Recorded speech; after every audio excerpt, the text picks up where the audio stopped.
The visitors' room was well appointed and comfortable. 2 leather sofas faced each other, a low coffee table between them, and soft lighting and paintings showed Helios Industries' exploits on the cream walls. When Kern entered, she saw her father sitting on one of the sofas. He looked up at her, stood, and made to approach her, then remembered himself and stopped. "Karen, you look well." "So do you, Dad," Karen said. Scott Cole was a stern-looking man. He and his wife had had Karen late in life, having chosen to concentrate on their medical careers. Now at 80 years old, he still carried himself with the competent air of a medic who had seen every last ailment there was to see. Whilst he had long since retired from his lofty position as the Vice President of Medical Affairs at the Johns Hopkins Hospital in Baltimore, he had still kept his hand in. He was now a humble part-time family doctor in the suburbs. He just couldn't let go.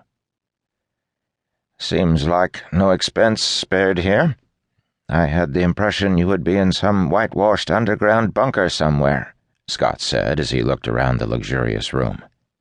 No, Dad. They look after us here. It's practically palatial," Karen replied. The conversation between them had always been awkward. Small talk was not a skill that Karen and her father had mastered between them. He was, truth be told, a firm and not entirely fair taskmaster. On their occasional social visits, Christmas, birthdays, Thanksgivings, he barely asked about the personal side of Karen's life, who she was dating, her friends, hobbies, anything like that. Conversation was always about her job. Scott tucked his hands behind his back and began pacing behind the sofa, silent for a moment. Karen thought it typical of him to wear a well-cut suit and tie. Did he view this as a wake? "Karen, what you are about to do, there is every chance we won't see each other again. Dad, give me a moment. I've thought through what I'm going to say here. Don't break my line of thought," her father admonished. From anyone else, that kind of chastisement would result in a fiery comeback from Karen. From her father, she was simply used to it. With a sigh, she sat down in one of the chairs. "I know I have been hard with you since your mother died. Driving you, pushing you. I feel somewhat validated in those efforts, considering where you are now, what you are about to do. But it has occurred to me that we may have let certain aspects of our relationship slide," her father continued. "We?" Karen replied, rolling her eyes. "Karen," Scott gritted his teeth. "What I'm trying to say to you is that by the time you come home, I may be gone. It has been playing on my mind of late that I may never have the privilege of seeing any grandchildren. Give you away on your wedding day. All those things which others take for granted." Karen was taken aback.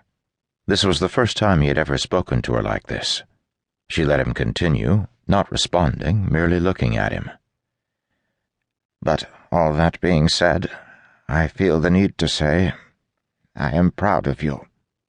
I must admit to have secretly hoped that you would have used the scholarship to get yourself a position at a respectable hospital. I should have known you would never have been satisfied with that," Scott said. Karen regarded the proud old man. In many ways, her continuing on the Helios program, excelling, beating her competition, was her version of rebelling against her father. He had driven her hard to get a scholarship with them in the first place, but he had made it clear that his expectation was for her to use it as a stepping stone to follow him into medicine, perhaps even into a senior management position such as he had attained. Scott moved round to her sofa and sat down next to her. He reached into his inner pocket and pulled out a small tablet, the type that was out of date years ago, but which he felt comfortable using. "We have never spoken much about things. The little things, I mean, especially after your mother became ill." His voice trailed off. He cleared his throat and activated the tablet and started playing with it before continuing. "I thought this might be our last chance to do that. I have some things for